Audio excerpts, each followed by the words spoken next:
Hey, what's up, guys? This is Kay, and you're listening to Pod Rainbow Science. In today's episode, we're going to talk about HIV-2, the different type of HIV. I hope you're going to enjoy it. So let's go.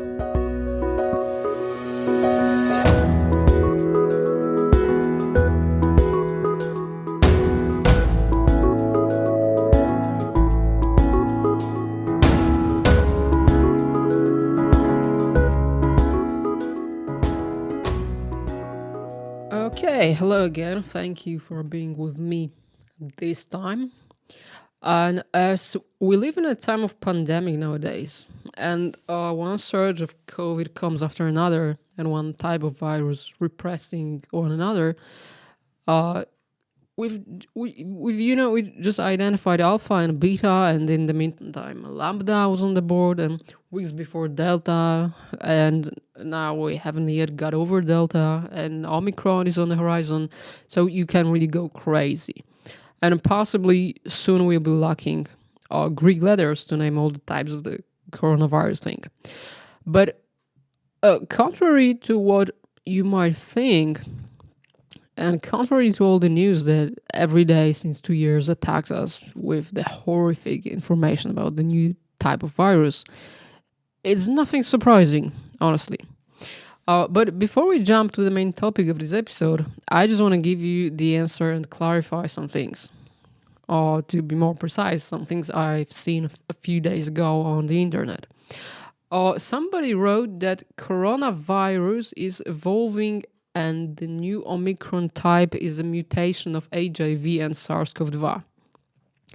And as such, it must be more infectious and dangerous to human. It is not true. It is absolutely not true. HIV and COVID cannot combine with each other.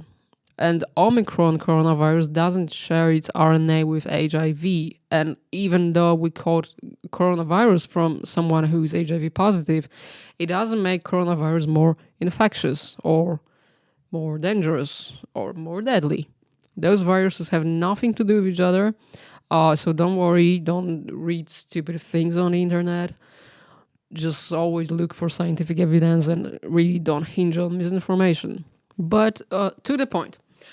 Virologists and scientists in general expect viruses to be evolving and mutating. And especially in terms of RNA viruses, mutations are something perfectly normal.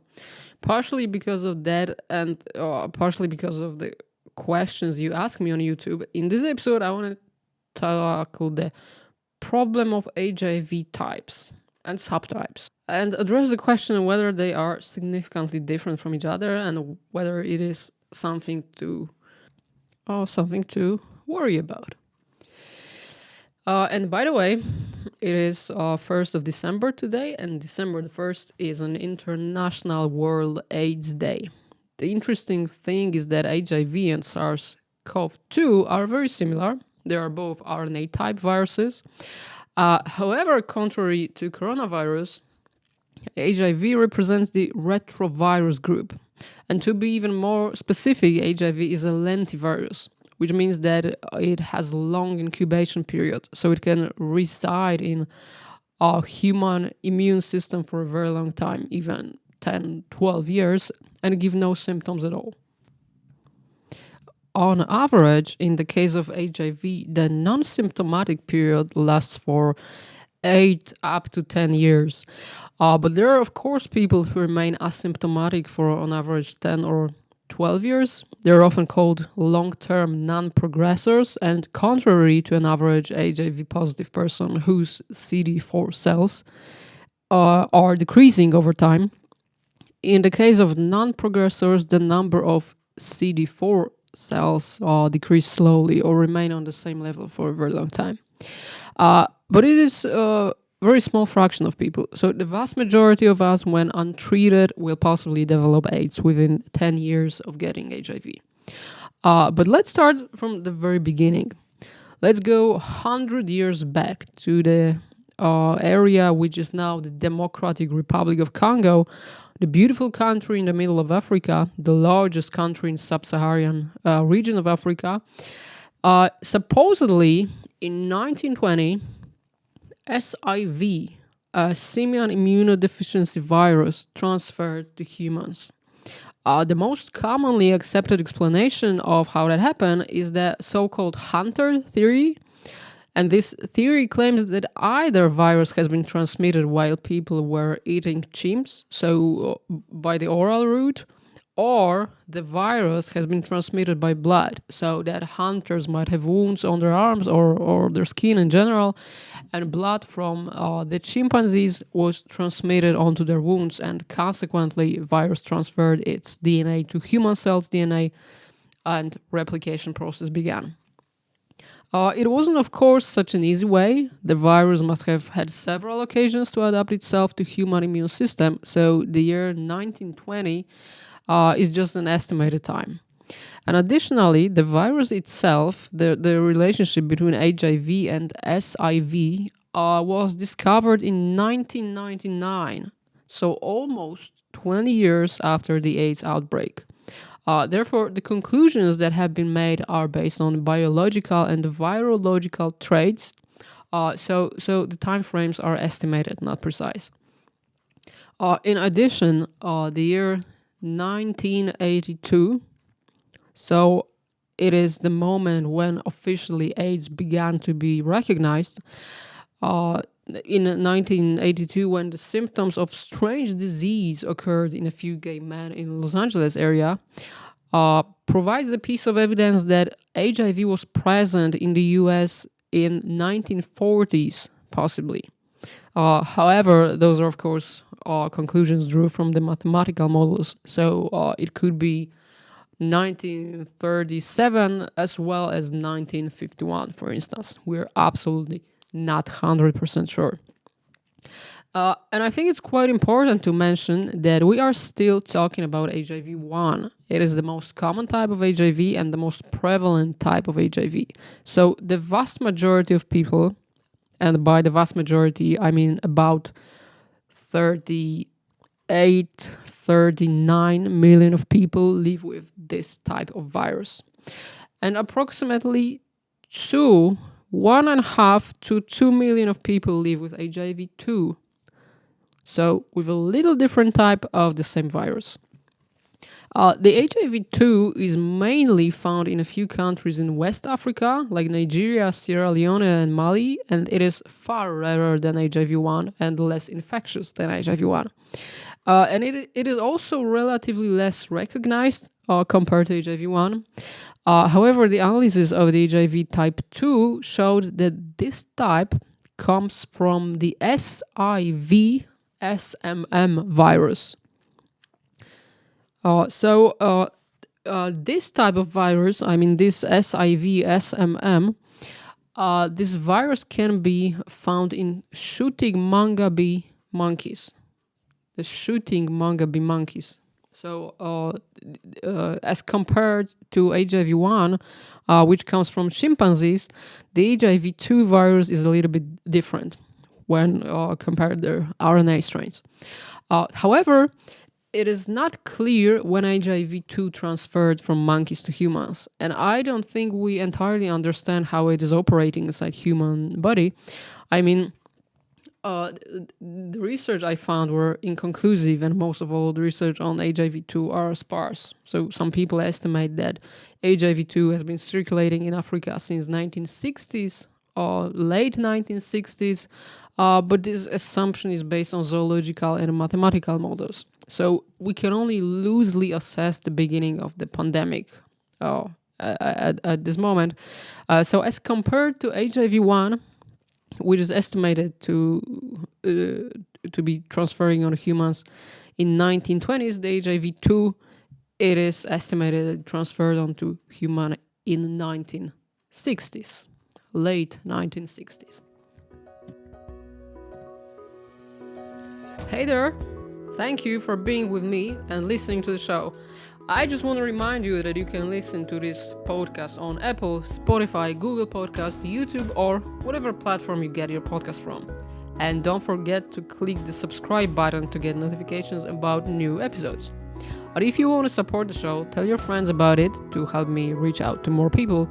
And you can also click the link in the description and buy me a coffee. I'll drink it while working on the next episodes. Thanks again for being with me and enjoy the rest of this episode. When it comes to subtypes of HIV, there are several subtypes of HIV-1 and the most prevalent is HIV-1 group M.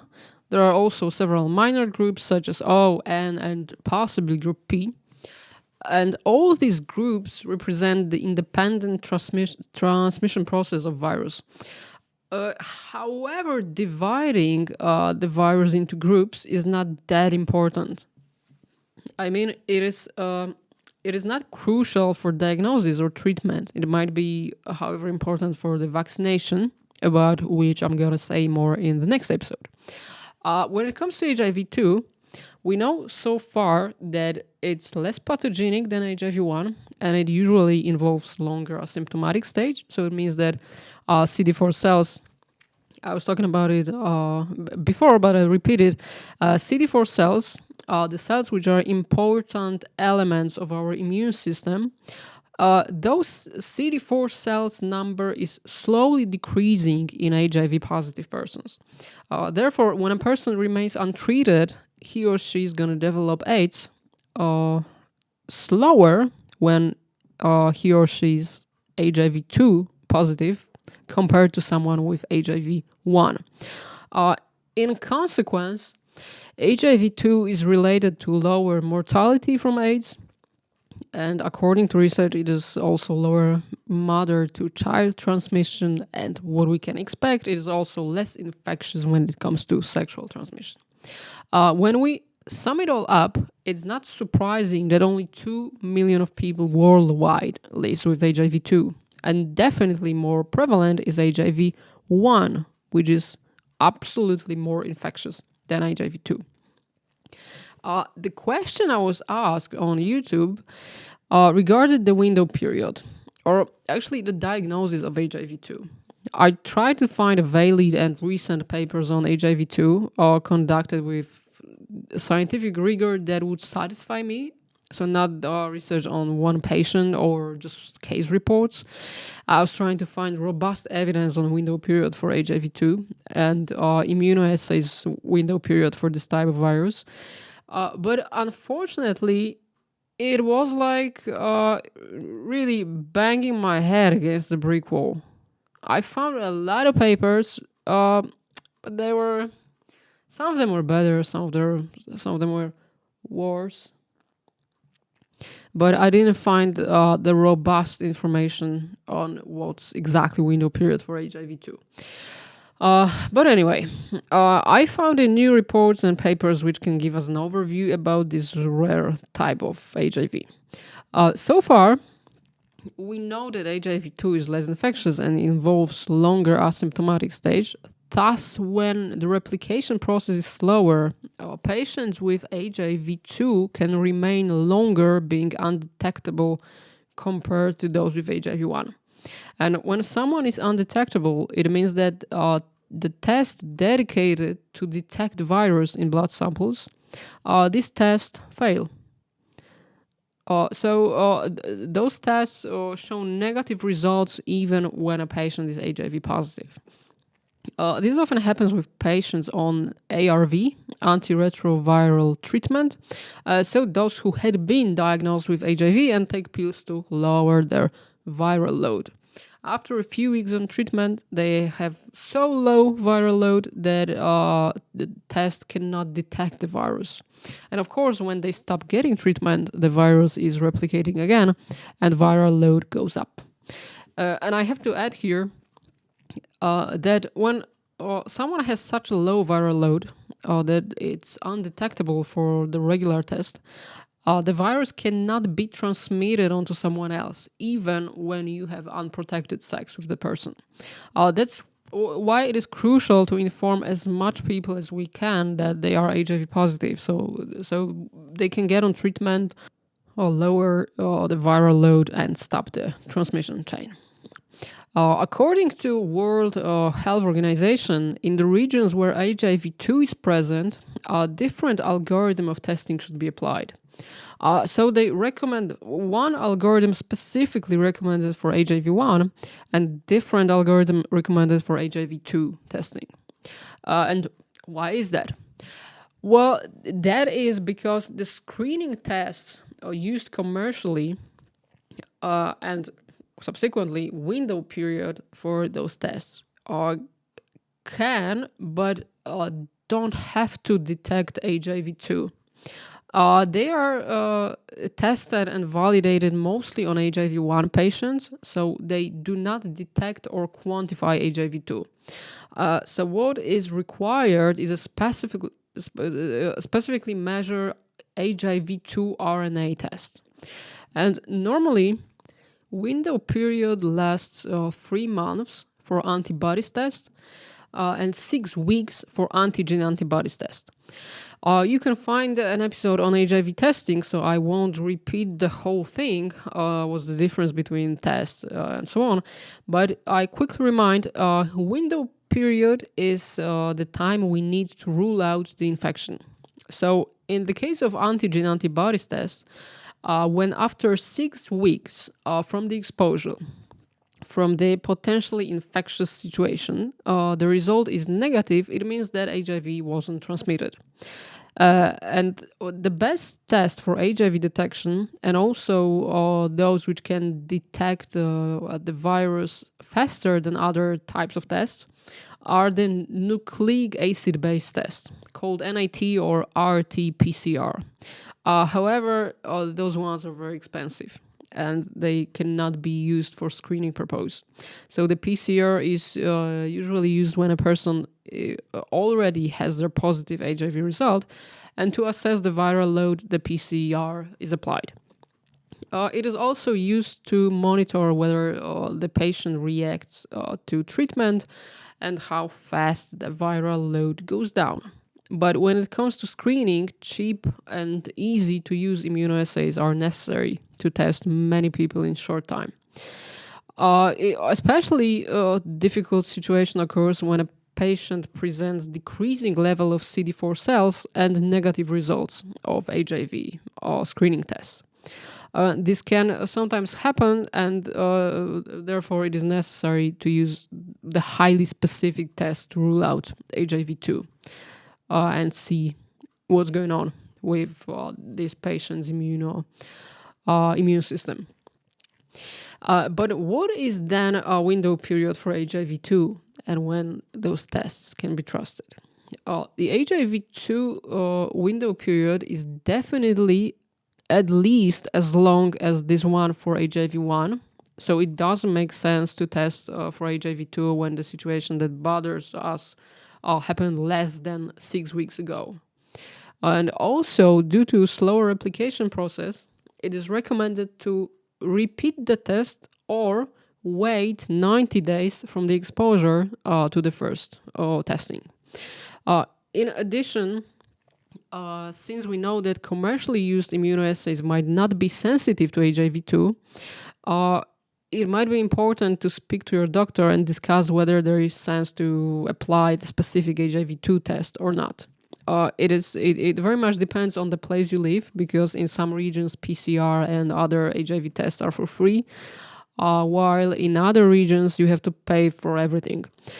So it is good to speak to the virologist, or at least someone who's versed in virology. Maybe they can prescribe you more specific tests to rule out the possible HIV-2 infection, or at least advise you whether it is necessary to test for HIV-2 or not. Anyway, even if not for HIV-2, it is always good to test for HIV-1. So the first week of December, here's my message to you. The first week of December is a good occasion to do it. Usually over the course of the first week of December, in relation to the International World AIDS Day, non-profit organizations have the free testing options, usually walk-ins, so you can get either regular antigen antibody tests or a finger prick test, so you can get your results in 15-20 minutes. So it doesn't take long and can literally save your and your partner's health. So give yourself a present from Santa test for HIV. I also tested for HIV yesterday. It was fine. It lasted about, I don't know, 2 minutes altogether. So go test yourself. Take care. And until next time, bye.